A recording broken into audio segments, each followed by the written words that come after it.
Imagine a peaceful village where normal people suddenly start killing their own families. And every killer has the same strange wounds on their body.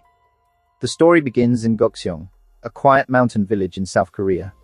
One morning, police officer Jung-gu is called to a horrifying murder scene. Almost an entire family has been killed inside a house, while the man responsible is sitting outside without moving.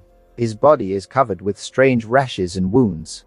Even the police are confused because they have no idea what happened to him. And this is not the only strange incident in the village. Soon, more violent cases begin to appear. Normal people suddenly lose control and attack their own family members. Afterward, the same strange rashes appear on their bodies. Meanwhile, a disturbing rumor begins to spread through the village. People say these incidents started after a mysterious Japanese stranger came to live in the nearby mountains. Jung-gu's partner also tells him a disturbing story. A local hunter claims that he once saw the Japanese man almost naked in the forest.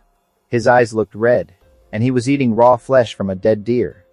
Jung-gu believes these are only superstitious stories made up by the villagers. But that night, he has a terrifying dream in which the same Japanese stranger appears before him in a demonic form. Jung-gu wakes up in fear. Soon, the police are called to another horrifying crime scene. A house has burned down, and another family has been brutally killed inside. This is where Jung-gu first meets a mysterious young woman named Moo Myung. She talks strangely about the victims and the Japanese stranger. Her words confuse Jung-gu, even more because she seems to suggest that the man living in the mountains may not be a normal human being. But soon, the problem is no longer limited to the village. Jung-gu's daughter, Hyo-jin, suddenly begins to behave differently. At first, she becomes irritated and aggressive. Then her behavior becomes so unusual that Jung-gu cannot understand what is happening to his daughter. Things become even more frightening when the same strange rashes seen on the other victims begin appearing on Hyo-jin's body. Jung-gu starts to panic. The strange situation he once dismissed as superstition has now reached his own family. His suspicion immediately turns toward the Japanese stranger. Jung-gu takes his partner and a young deacon named Yang I-sam, who understands Japanese. The three of them head into the mountains to find the stranger's house. Deep inside the forest, they finally find his isolated home. As soon as they enter, they discover strange ritual objects and belongings connected to some of the village victims. But the most disturbing things they find are photographs. The Japanese stranger has pictures of people who recently became sick, turned violent, or died. Now Jung-gu becomes even more suspicious of him. Suddenly, the stranger's aggressive dog appears outside the house, putting the group in danger. The three men quickly leave. But before they go, they find something that makes the entire situation personal for Jung-gu. Hyo-jin's shoe. Why is his daughter's shoe near the Japanese stranger's house? At this point, Jung-gu has almost no doubt left in his mind. He returns home and confronts Hyo-jin. She screams at her father, reacts aggressively, and behaves like a completely different person. His fear now turns into anger. He takes an axe and returns to the Japanese stranger's house. This time, Jung-gu is not there to investigate. In anger, he begins destroying the stranger's belongings. When the stranger's dog attacks him, Jung-gu kills it. A short time later, the Japanese stranger returns. Jung-gu directly threatens him. He gives the stranger a few days to leave the village, and makes it clear that if he stays, Jung-gu will not spare him next time. But the stranger says almost nothing. He simply listens to Jung-gu. But instead of getting better, Hyo-jin becomes even more dangerous. The doctors cannot find a solution, so Jung-gu's mother-in-law finally decides to call a powerful shaman. His name is Il-gwang. After arriving at the house and examining Hyo-jin's condition, Il-gwang tells Jung-gu that this is not a normal illness. According to him, a powerful supernatural entity is targeting Hyo-jin.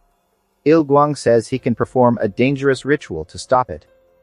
Jung-gu has very few choices left. Desperate to save his daughter, he agrees to let Il-gwang perform the ritual, and this begins a very disturbing and confusing sequence. Gwang starts the ceremony with drums, chants, and ritual objects. He continues performing the ritual, while Hyo-jin screams in unbearable pain.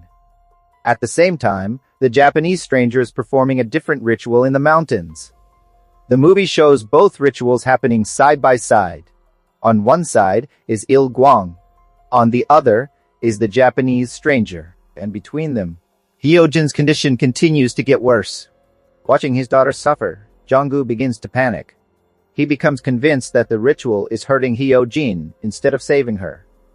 Finally, he can no longer take it. Jong-gu forcefully stops the ceremony and takes Hyojin to the hospital. But Jong-gu still has no idea whether stopping the ritual was the right decision. At the hospital, Hyojin's condition slowly becomes stable, but Jong-gu has one thought in his mind. If the Japanese stranger is really behind everything that has happened, then he has to stop him for good. This time, Jong-gu takes several local men and Deacon Yang I-sam with him, and heads back into the mountains. Their plan is simple: to find the Japanese stranger and end this nightmare once and for all. When they reach his house, the stranger is nowhere to be found. But suddenly, they come across a horrifying infected man. His body is in terrible condition, and he suddenly attacks the group. They all try to stop him, but he is surprisingly strong. During the fight, I-sam is also injured. After a long struggle, the infected man finally goes down. In the middle of all this chaos, Jong-gu spots the Japanese stranger. As soon as the stranger sees them, he runs into the forest. Jong-gu and the others immediately chase after him. They follow him through the difficult mountain paths until the stranger reaches a steep cliff and disappears from their sight. Jong-gu thinks he has escaped. Frustrated, the group starts heading back to their vehicle. The Japanese stranger is actually hanging from a rock below the cliff. Later, as the group is driving back along the mountain road, the stranger suddenly appears in front of their vehicle and is accidentally hit. After the impact, he lies motionless on the road. Everyone begins to panic. To hide what happened, they throw his body down the mountain. Jong believes that everything is finally over. And when he returns to the hospital, his belief becomes even stronger. Hyojin's condition has surprisingly improved. Jong-gu believes his daughter is free. But the relief does not last long. Another horrifying incident takes place in the village. After some time, Jong-gu's fellow police officer, Seong-bak, develops the same strange symptoms and eventually attacks his own family. Now a terrifying question appears. If the Japanese stranger is dead, why are the killings still happening? Meanwhile, strange things also begin happening to the shaman, Il Guang. After coming face to face with Mu Myung, Il Guang becomes violently sick. Terrified, he packs his belongings and tries to leave the village. But while leaving, unusual events disturb him. Eventually, he turns back. Now Il Guang's story has completely changed. He contacts Jong-gu and tells him that they have made a terrible mistake. According to Il Guang, they were wrong about the Japanese stranger. The real danger is someone else. Il Guang now suspects the mysterious woman, Mu Myung. He warns Jong-gu not to trust the woman in white. This leaves Jong-gu even more confused. Until now, almost every clue seemed to point toward the Japanese stranger. But Il Guang is now telling him that Mu Myung is the real threat. Jong-gu immediately leaves to check on Hyojin, but on the way, he comes face to face with Mu Myung. She is standing alone in the darkness, dressed in white. Jong-gu desperately asks her about his daughter. Mu Myung assures him that Hyojin is still at home. Then she gives Jong-gu a warning. Do not go home. According to Mu Myung, the Japanese stranger is not truly dead. She says he is an evil spirit and is still after Jong-gu's family. Mu Myung tells him that she has set a trap for the evil spirit. She tells him, do not enter the house until the rooster crows 3 times. If Jong-gu enters before that, the trap will fail. Jong-gu now faces the hardest decision of his life. Should he trust this mysterious woman and stay outside, while his wife, mother-in-law, and daughter are inside the house? Or should he follow Il Guang's warning and immediately return to his family? At the same time, the movie shifts. Deacon I-sam is still trying to discover the truth about the Japanese stranger. His doubts have not disappeared. Eventually, he reaches a dark cave in the mountains. And inside, the Japanese stranger is there. The man Jong-gu and his friends believed was dead is still alive. I-sam is terrified, but he confronts him. He directly asks, "Who are you really?" The stranger remains surprisingly calm. He almost seems to play with Isam's doubts. Isam wants to know whether the person standing in front of him is human, or something else. The stranger tells him to look at his hands and feet. It is almost as if he is saying, "If I am a spirit, then how can I have flesh and bones?" But instead of making Isam feel safe, the stranger's calm behavior only frightens him more. Meanwhile, Jonggu is still standing with Mu Mimyong. The rooster crows. Time slowly passes. Then Jonggu's phone rings. It is Il Guang. Il Guang desperately tells him, "Do not listen to Mu Myong." According to him, if Jonggu keeps waiting, something terrible will happen to his family inside the house. Now Jonggu is receiving two completely opposite warnings. Mu Myong is telling him that going home will ruin her protection, while Il Guang warns that waiting will put his family in danger. Jonggu has no idea who to believe. Then he notices some belongings lying near Mu Myong. They appear to be connected to people who died in the village. His doubts become even stronger. What if Il Guang is telling the truth? What if Mu Myong is the one targeting these people? Or is this just another trap designed to manipulate him? Mu Myong repeatedly tells him to wait. He only needs to wait until the rooster crows for the third time. His daughter has already gone through a terrifying change once before, and he is standing outside doing nothing. Finally, Jonggu cannot wait any longer. He ignores Mu Myong's warning and runs toward his house before the rooster crows for the third time. As soon as he enters, the protective plant hanging near the entrance begins to wither. It is as if a protective barrier has just been broken. Jonggu rushes inside, and what he finds there completely breaks him. His family is lying there, covered in blood, and Hyojin is still there.